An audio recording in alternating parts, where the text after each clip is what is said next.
Hay un gran abismo entre el Pedro de los Evangelios y el Pedro del libro de Hechos. El Pedro más joven tenía la mente cerrada y la visión estrecha y no lograba entender la visión más amplia de Jesús. Ya el Pedro del más maduro espiritualmente tenía una pasión por la misión que atravesaba todas las barreras geográficas y culturales. Este último Pedro declaró osadamente que Dios de todas las naciones acepta a todo aquel que lo teme y hace lo que es justo. Esto está en Hechos capítulo 10, versículo 35. Por eso el enfoque de la lección de esta semana es saber que lo que es el mismo Dios que llamó a Pedro para este ministerio es el mismo Dios que nos llama hoy. Y por eso nosotros sabemos que tenemos un ánimo diferenciado ahora, porque si Dios, que puede usar al vacilante y fallo Pedro, puede también usar a cada uno de nosotros. Vamos a pasar a la segunda parte de nuestro bosquejo. ¿Qué tal? ¿Cómo están? Bienvenidos al bosquejo de la lección de escuela sabática, un lugar donde nosotros encontramos fortaleza para una visión que tenemos, y es estudio diario, cada día, cada mañana, cada uno. Esta es nuestra consigna. Por eso es que el estudio de la lección, este estudio es apenas un repaso de las grandes conquistas que cada uno tuvo a lo largo de la semana. Ya estamos en la lección número 9 y el título de la lección es Pedro y los gentiles. Para poder comentar esta lección está con nosotros una vez más el pastor Adilson Moraes, que es el director asociado del Departamento de Publicaciones de la División Sudamericana. Ella fue misionero fuera del país y él sabe lo que significa trabajar lejos de su propia cultura. Bienvenido. Muchas gracias, pastor, verdad, y nosotros estamos contentos de estar acá en Repaso del Folleto. Vamos a hacer una oración para que Dios bendiga el estudio de su palabra, por favor. Grande Dios, Padre eterno, Criador del cielo y de la tierra, gracias por el llamado que un día hiciste a cada uno de nosotros. Gracias porque el Señor es Señor de todas las naciones, de toda la carne. Nos bendiga el estudio de tu palabra, por Jesús. Amén. Amén. Ok, vamos a hablar de dos asuntos ahora en este momento de la lección. Vamos a hablar sobre la misión de Pedro y también sobre la conversión de Cornelio. Vamos a concentrarnos en esos dos temas. 50 días después de la grande comisión comenzó a cumplirse la orden del maestro y Pedro tuvo una función fundamental en ese momento. ¿Cuál fue la primera manifestación divina en el propósito de ir a todo el mundo?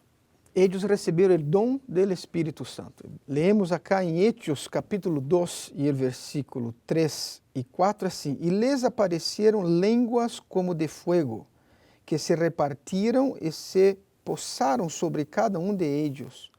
Todos quedaron llenos del Espíritu Santo e empezaron a hablar en otras lenguas, según el Espíritu les concedía que hablasen.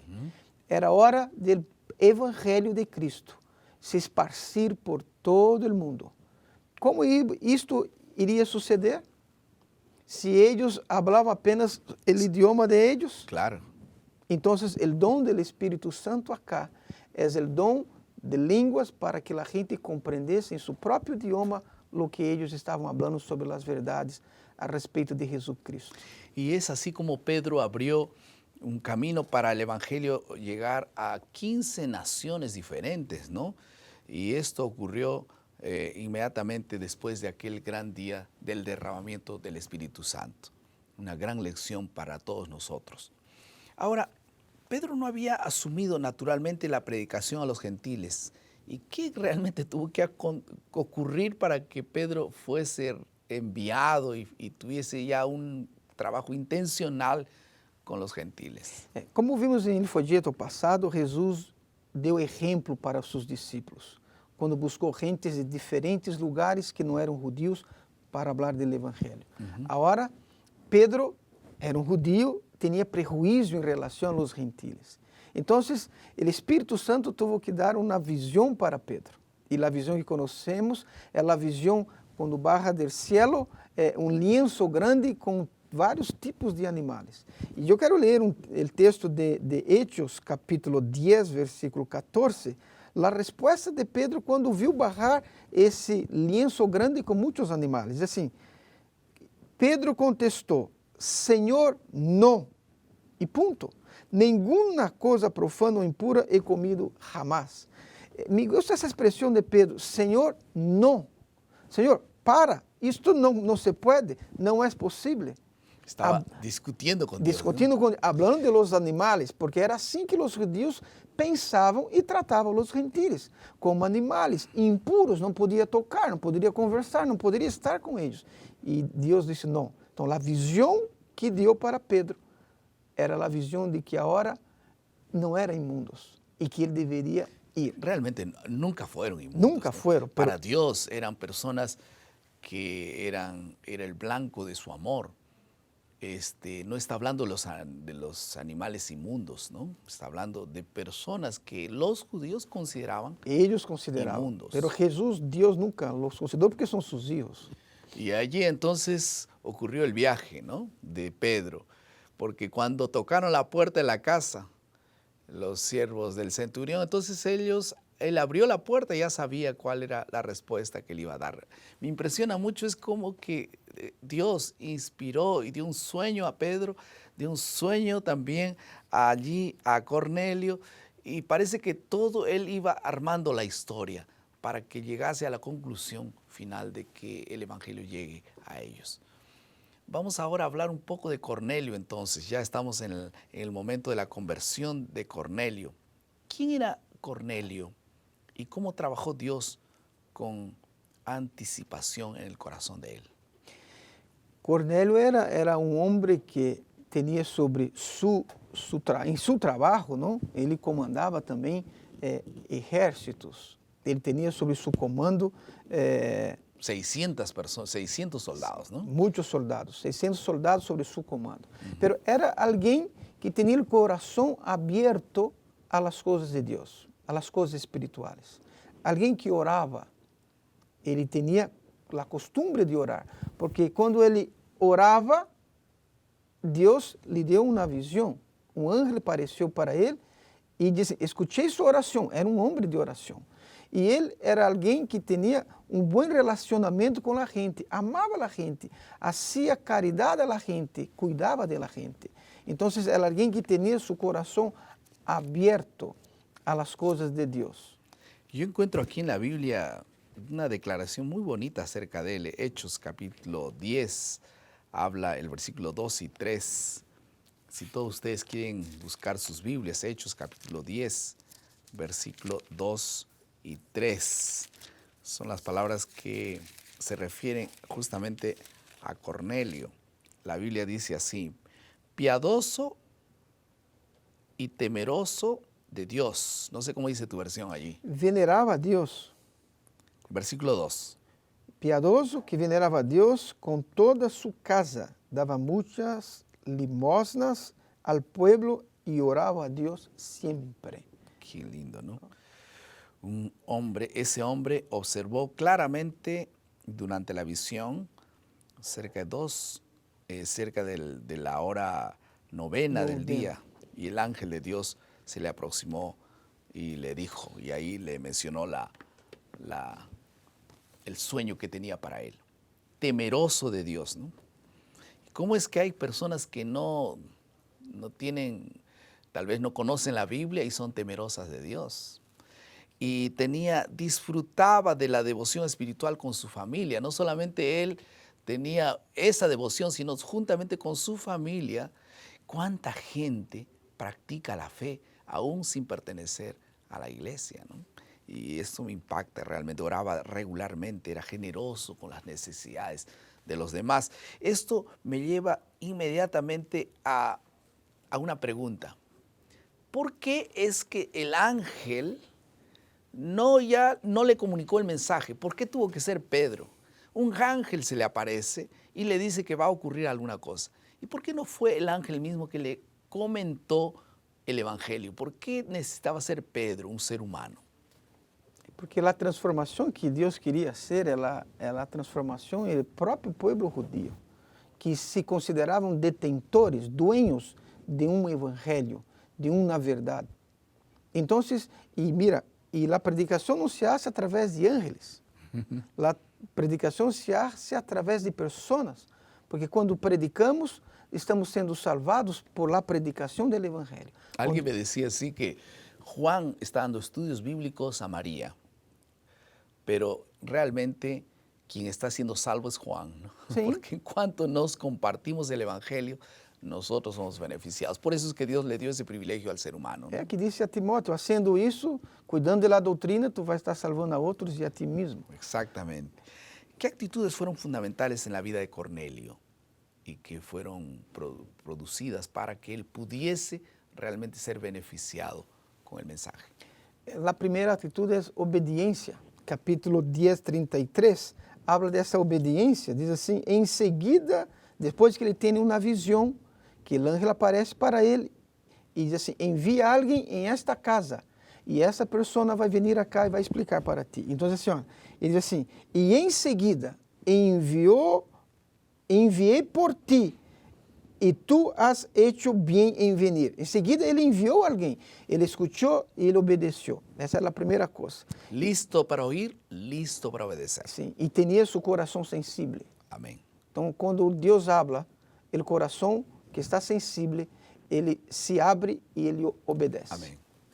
Y la segunda cosa era que sensible, y no solo era sensible al Espíritu Santo, sino estaba dispuesto a hacer la voluntad de Dios. Vamos ahora a pasar a la tercera parte de nuestro bosquejo, que es la aplicación. ¿Qué podemos aprender? ¿Qué podemos aplicar a nuestra vida en relación a lo que estudiamos esta semana? Necesitamos tener sabiduría celestial para saber la diferencia entre respetar las personas y honrar sus creencias. Nosotros no solamente debiéramos ser amigos de aquellos que necesitamos traer para Jesús, sino también necesitamos amarlos. Pero no significa eso que yo voy a hacer lo que ellos hacen o creer en lo que ellos creen para después que ellos crean en lo que yo creo. Ese es un punto muy claro. No podemos jugar con las cosas que son santas. Por eso es que nuestro énfasis debiera ser que debiéramos tener nuestra creencia y contagiar a los demás antes que el mundo nos contagie con sus creencias. ¿Alguna aplicación más? Há uma palavra que chamamos la contextualização. Alguns temem negar a fé por se contextualizar de acordo com como a pessoa vive em seu ambiente de trabalho, na escola, em la vida al diário. Não necessita ir para a África, não necessita ir para a Ásia para tu encontrar barreiras que tu tens que romper com o Evangelho. Então, não vou negar minha fé ao me contextualizar dentro de uma necessidade e a maneira como a pessoa vive. E isso nós outros cristianos temos dificuldade muitas vezes de fazer. E reto acá, e o exemplo acá da palavra de fugir dessa semana, é nos inserirmos neste mundo como a sal, como a luz. Não somos do mundo, mas estamos no mundo para influenciar o mundo. Amén. Y que Dios bendiga esa sabiduría que solo viene de Dios. Vamos a oír ahora el comentario del autor de la lección, quien tiene una palabra para nosotros. The Apostle Peter was El apóstol Pedro fue el primero en muchas cosas, ¿cierto? Él era el que más tenía cosas que decir, él era generalmente el primero en actuar, era el primero que tomaba la iniciativa, y después de la resurrección de Jesús, él fue el primero en proclamar el evangelio cristiano. Él condujo el primer encuentro evangelístico el día del Pentecostés y dirigió el primer bautismo cristiano. Él también fue rápido en negar a su Señor en una ocasión. Es bueno ser el primero, pero no siempre. A veces ser el primero es una experiencia dolorosa. Pedro tuvo, como la mayor parte de los seres humanos, alguna visión sobre otros grupos de personas, establecidos desde su infancia en su ambiente cultural. Usamos la palabra preconcepto, y pienso que es justo decir que Pedro tuvo el preconcepto de su comunidad judía cuando pensaba sobre los gentiles y otros que estaban allá. En la ocasión, él fue invitado a ir a la casa de Cornelio, un gentil. Él tuvo la visión de un mantel descendiendo del cielo con todos sus animales y le fue dicho: Pedro, levántate y come. Eso desafió sus preconceptos y él comenzó a darse cuenta de que no se trataba de comer, se trataba sobre ir a la casa de un gentil, algo que un judío consideraba muy difícil o imposible de hacer. Entonces Pedro tuvo que enfrentar sus preconceptos. Sabemos que las personas tienen preconceptos, pero todas ellas son... Ese fue otro problema que Pedro tuvo: generalizaciones. Es fácil caer en la generalización, y yo acostumbro decirle a mis estudiantes que todas las generalizaciones son falsas, incluyendo la que yo acabé de decir. Por eso es mejor para ellos, que son llamados a un campo de misión, que primero suavicen sus preconceptos. Y en segundo lugar, que eviten las generalizaciones. Abraham generalizó. Él dijo: Dios, aquellas personas seguro me matarán cuando los visite. ¿Me vas a mandar hasta ellos? Y nada pasó. Él fue preconceptuoso y generalizó. Podemos encontrar eso en las Escrituras, y constantemente los misioneros, aquellos que están testificando de Cristo, necesitan enfrentar sus preconceptos, suavizar sus generalizaciones, porque la misión divina está abierta a todas las personas. Yo me imagino que a estas alturas de la lección muchos se están haciendo una pregunta: ¿cómo es que ahora yo voy a usar esta lección en mi vida práctica, es decir, en esta semana específicamente? Mira, a pesar de que el ángel apareció a Cornelio, él no le predicó el evangelio. En vez de eso, el ángel abrió el camino para que Cornelio se encontrase con Pedro. Y entonces él le habló lo que Jesús quería que sepa. En ese acto de hacer discípulos existe una exigencia imperativa. Recuerda bien, no tenemos sustituto. Dios da a cada uno una obra para hacer. Lo que tú debes hacer, solo tú puedes hacerlo. No hay quien te reemplace. Si no, las piedras hablarán y Dios usará otros medios. Pero tú y cada uno de nosotros tiene una oportunidad en un lugar con cierta clase de personas. Nadie más puede hacerlo. Por eso te animo a que cada uno de nosotros pueda cumplir su trabajo donde estamos y para las personas que Dios designó que llevemos el evangelio. Yo quiero orar por eso, para que tú cumplas el propósito de Dios para tu vida. Vamos a orar. Querido Padre, muchas gracias por tu palabra. Por favor, bendice nuestra decisión de poder cumplir nuestra misión donde estamos, para las personas que tú nos has designado llevar esta preciosa salvación. En el nombre de Jesús. Amén.